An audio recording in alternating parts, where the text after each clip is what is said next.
नमस्कार दोस्तों। स्वागत है आप सभी लोगों का आज के इस वीडियो में। हमें उम्मीद है कि आप सभी लोगों का जो दिसंबर 2023 का जो नेट का एग्जाम होने वाला है उसका प्रिपरेशन आप लोगों का बहुत ही अच्छा जा रहा होगा।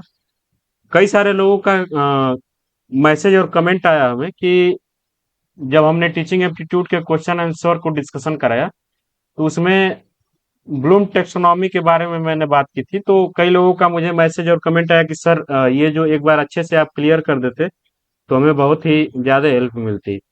तो उन्हीं लोगों के मैसेज को ध्यान में रखते हुए जेआरएफ विद गुलशन टीम ने जो है एक कॉन्सेप्ट क्लास करके सीरीज शुरू की है, जिसमें आपको फर्स्ट पेपर के उन सारे कॉन्सेप्ट के ऊपर एक सेपरेट वीडियो प्रोवाइड कराने का निश्चय किया गया है, जो इस एग्जाम के दृष्टिकोण से बहुत ज्यादा महत्वपूर्ण होने वाले हैं। तो आज के इस क्लास में हम लोग देखने वाले हैं ब्लूम टेक्सोनॉमी के बारे में, जो टीचिंग एप्टीट्यूड से रिलेटेड ये कॉन्सेप्ट है। तो आइए ना देरी करते हुए कम से कम 20 मिनट से कम समय में इस कॉन्सेप्ट को हम लोग क्लियर करते हैं। और अगर आपको ये वीडियो अच्छी लगे तो कृपया कमेंट बॉक्स में जरूर बताएं, और आप किस टॉपिक पे और ऐसे वीडियो चाहते हैं ये भी हमें कमेंट बॉक्स में बताएं, जिससे कि हमें ये पता चल सके कि हमें कौन से टॉपिक के या कौन से कॉन्सेप्ट को क्लियर करना बहुत ही आवश्यक है। तो आइए आज के इस सेशन को हम लोग शुरू करते हैं। तो सबसे पहले हम देखेंगे कि ब्लूम टेक्सोनॉमी जो है, टेक्सोनॉमी का मतलब होता है हिंदी में वर्गीकरण। मतलब किसी भी चीज को अलग अलग पार्ट में डिवाइड करना, वर्गीकरण करना, इसका मतलब हम लोगों को टेक्सोनॉमी से समझना है।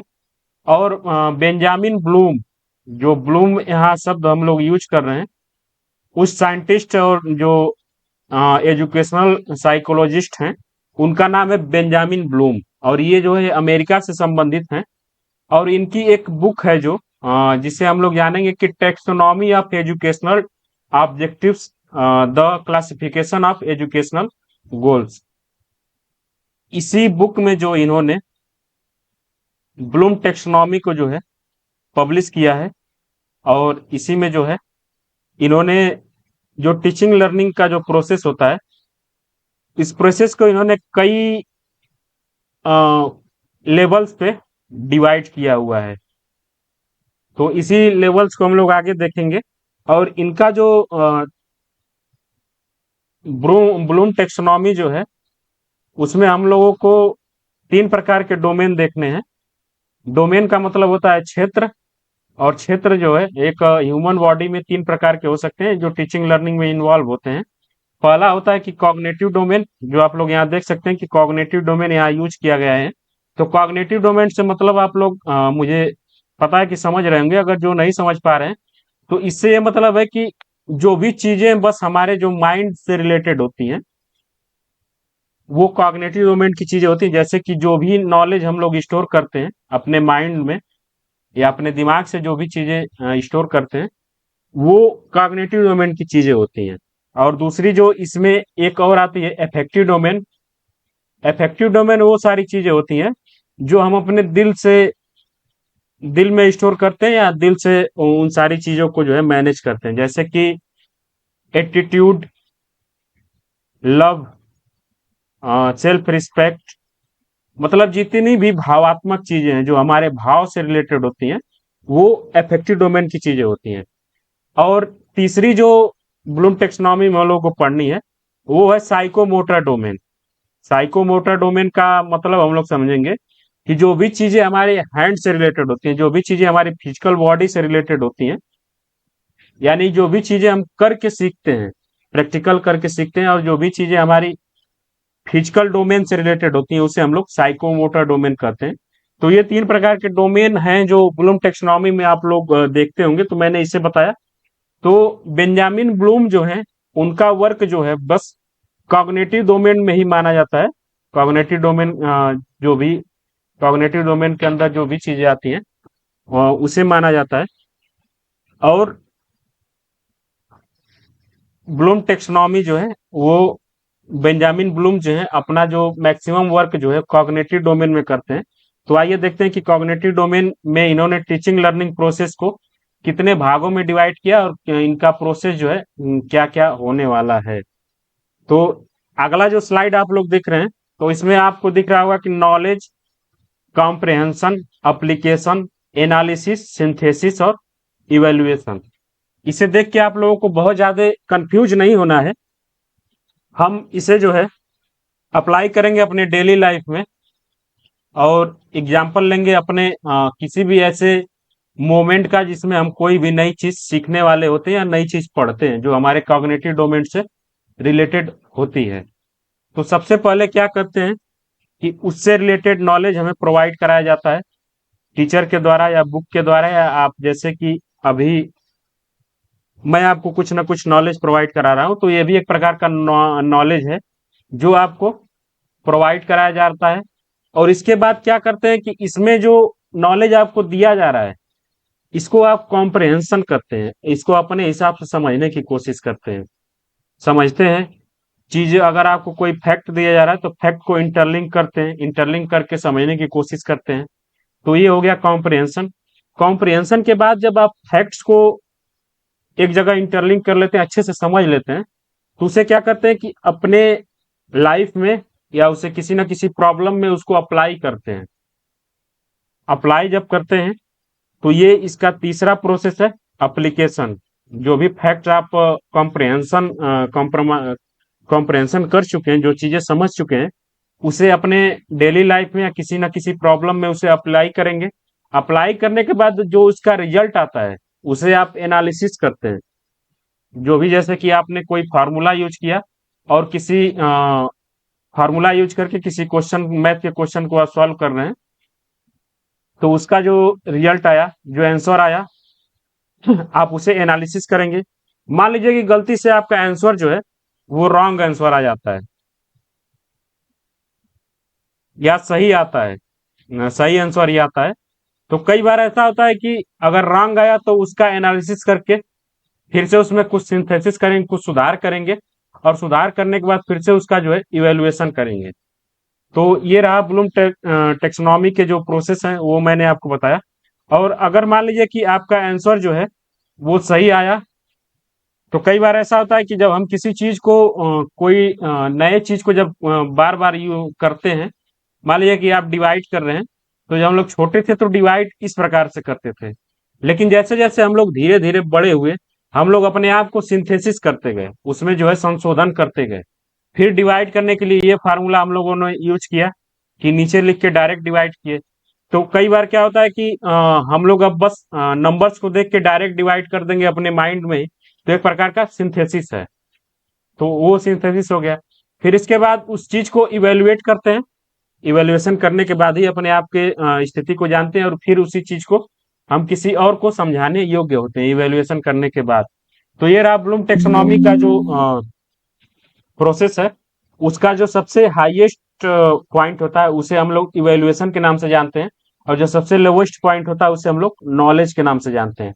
इस चीज प्रोसेस को आप लोग को याद रखने के लिए एक फार्मूला बताया जाता है कि KC A2HE, यानी कि K for knowledge, C for comprehension, A for application, और डबल ए यहाँ है तो एक ए से जो होगा एनालिसिस होगा, और एक एस से जो होता है सिंथेसिस होता है, और ई से जो होता है इवेल्युएशन होता है।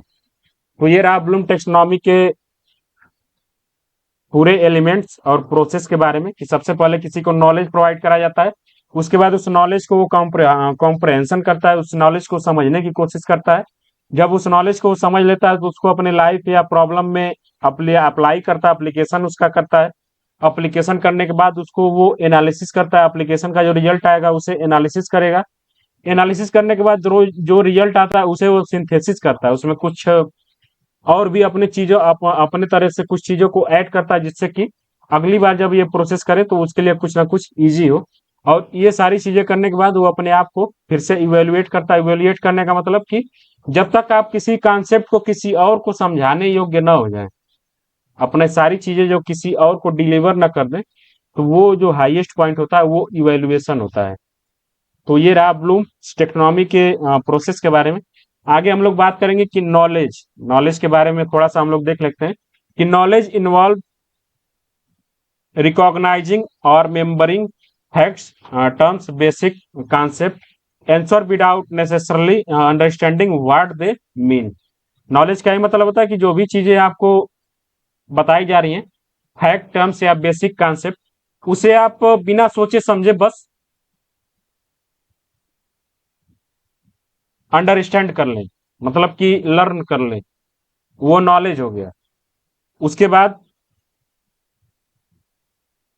पहचानना या याद रखना शामिल है, बिना यह समझे कि उनका मतलब क्या है। इसमें मतलब कि आप अपना अंडरस्टैंडिंग इन्वॉल्व नहीं करते हैं, बस जो ही चीजें आपको फैक्ट्स, टर्म्स या बेसिक कॉन्सेप्ट बताई जा रही हैं, उसे बस आप याद करने की कोशिश करते हैं। इसके बाद अगला जो आता है कॉम्प्रिहेंशन। कॉम्प्रिहेंशन में क्या करेंगे कि जो नॉलेज हम लोग को दिया गया है, उसे हम लोग अब समझने की कोशिश करेंगे, उसे हम लोग ऑर्गेनाइज करेंगे, समराइज करेंगे, ट्रांसलेट करेंगे, उसे जनरलाइज करेंगे। उसके बाद उसका डिस्क्रिप्शन देने की कोशिश करेंगे। उसके बाद उसमें जो भी आइडियाज इन्वॉल्व हैं, उसे हम लोग समझने की कोशिश करेंगे। तो ये होता है कॉम्प्रिहेंशन। ये ब्लूम टेक्सोनॉमी का सेकेंड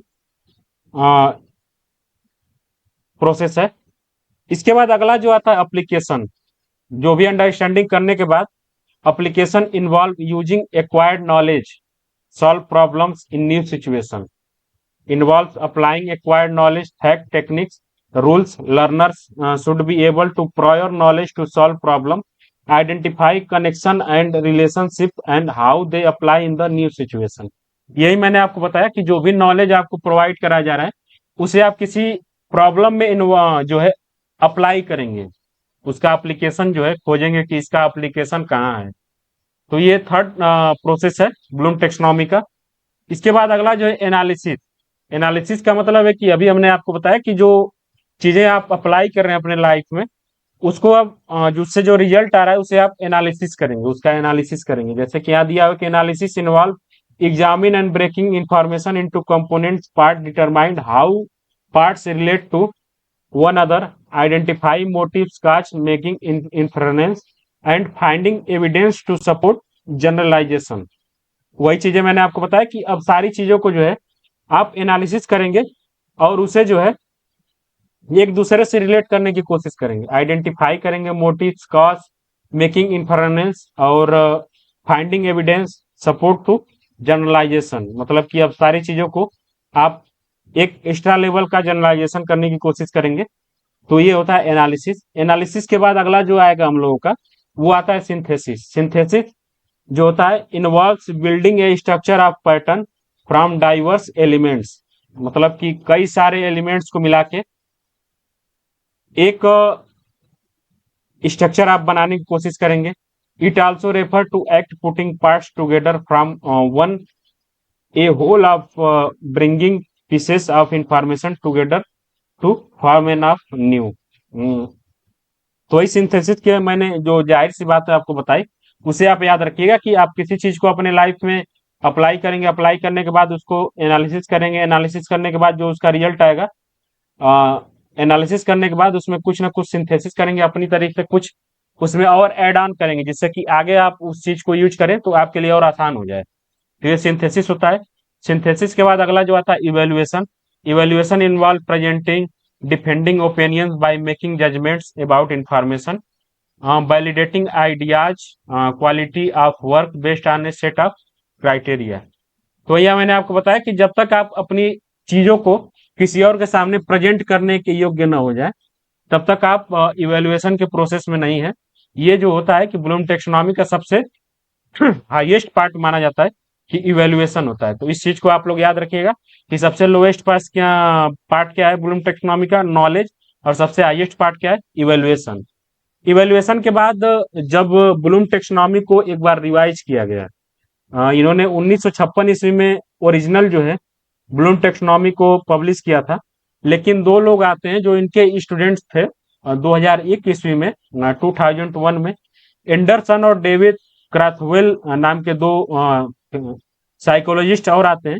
ये क्या करते हैं कि जो ब्लूम टेक्सोनॉमी है उसको रिवाइज करते हैं। रिवाइज करने के बाद आप देखेंगे कि जो पुराना ब्लूम टेक्सोनॉमी है उसमें जो भी वर्ड यूज हुए वो नाउन है, जैसे कि knowledge comprehension, application, analysis, synthesis, evaluation, ये सारी चीजें जो है ब्लूम ने यूज किया था, वो नाउन के वर्ड यूज किए थे। तो जब इसको रिवाइज किया जाता है तो इसमें दो चीजें परिवर्तित की जाती हैं।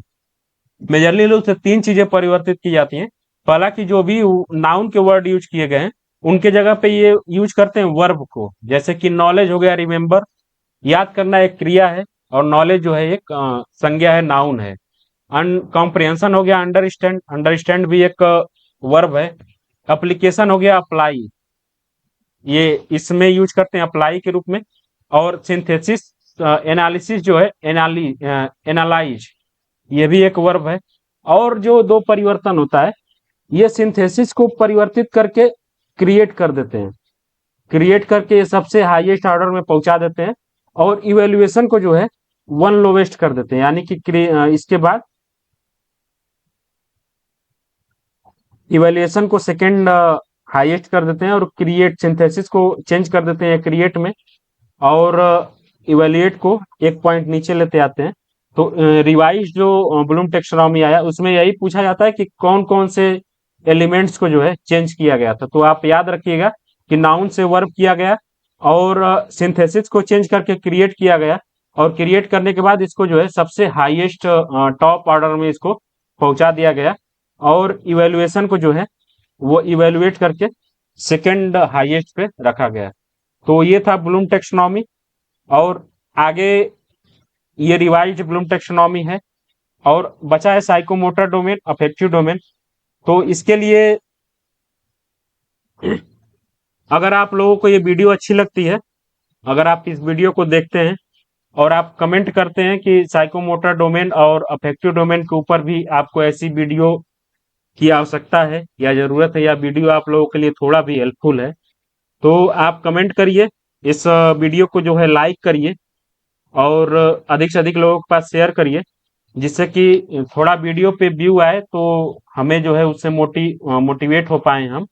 और आप लोगों के लिए एक और अनाउंसमेंट जो है जेआरएफ विद गुलशन टीम के द्वारा जो की गई है, कि अगर हमारे 100 सब्सक्राइबर बढ़ते हैं तो हम आपको एक बहुत ही जोरदार लगभग 2 से 2.5 घंटे का क्वेश्चन आंसर सेशन कराने वाले हैं लाइव यूट्यूब पे। और अगर हमारे 1000 सब्सक्राइबर होते हैं, 1 के सब्सक्राइबर अगर होते हैं, तो हम आपको टीचिंग एप्टीट्यूड के जो है महा मैराथन क्लास, वो क्लास जितने देर चलेगी, 4 से 5 घंटे की, वो आपको प्रोवाइड कराया जाएगा। और इस क्लास की खासियत ये होने वाली है कि इस क्लास के बाद आपको और कहीं से भी कोई चीज पढ़ने की आवश्यकता नहीं पड़ेगी। और ये महा मैराथन क्लास जो हम लोग 1 के सब्सक्राइबर होने के बाद कराने वाले हैं, वो बहुत ही आप लोगों के लिए हेल्पफुल होने वाली है। अब बहुत ही जोरदार क्लास होने वाली है। जो क्लास मैं अपने पेड बैच वाले बच्चों को करा चुका हूँ, वही क्लास आप लोगों को महा मैराथन के रूप में 5 से 6 या 4 से 5 घंटे जितने देर क्लास चले, जब तक कि टीचिंग एप्टीट्यूड के सारे कॉन्सेप्ट क्लियर न हो जाए और सारे कॉन्सेप्ट कवर न हो जाए, तब तक वो क्लास चलेगी। तो इस बात को आप लोग याद रखिएगा कि जल्द से जल्द 1 के सब्सक्राइबर हमारे चैनल पे पूरे कराइए, अपना सहयोग प्रोवाइड हमें दीजिए, अपना प्यार दिखाइए, जिससे कि हमें थोड़ा मोटिवेशन मिले और हम ऐसी प्रकार के जो हेल्पफुल वीडियो है आप लोगों तक पहुंचाने में सक्षम हो पाए। तो इस वीडियो को आप लोगों के द्वारा लास्ट तक देखने के लिए बहुत बहुत धन्यवाद। और अगर आपको ये वीडियो पसंद आई है तो लाइक करिए, शेयर करिए। अगर आप इस चैनल पर नए हैं तो कृपया इस चैनल को सब्सक्राइब करिए, क्योंकि आने वाले समय में जो है इस चैनल के माध्यम से आपको बहुत सारी जो इसी प्रकार की हेल्पफुल वीडियो जो है आपको मिलने वाली है। कई सारे लाइव सेशन मिलने वाले हैं, क्वेश्चन आंसर सेशन मिलने वाले हैं, टॉपर के साथ बातचीत होने वाले है आप लोगों की। तो इस चैनल को जो है सब्सक्राइब करिए। और आप किसी भी प्रकार की पेड कोर्स से जानकारी चाहते हैं, किसी भी रिलेटेड पेड कोर्स की जानकारी, जैसे कि अभी आने वाले समय में हम लोग सफलता बैच शुरू करने वाले, जो एक प्रकार की मैराथन क्लास, या बोले तो लास्ट टाइम रिवीजन क्लास होने वाली है, जो लगभग एप्लीकेशन फॉर्म आने के बाद उस बैच को लॉन्च किया जाएगा। तो उस बैच से अगर रिलेटेड आप कोई भी जानकारी चाहते हैं तो इस नंबर पे हमसे संपर्क कर सकते हैं। और आप लोगों को इस सेशन को देखने के लिए बहुत बहुत धन्यवाद। आज के लिए बस इतना ही।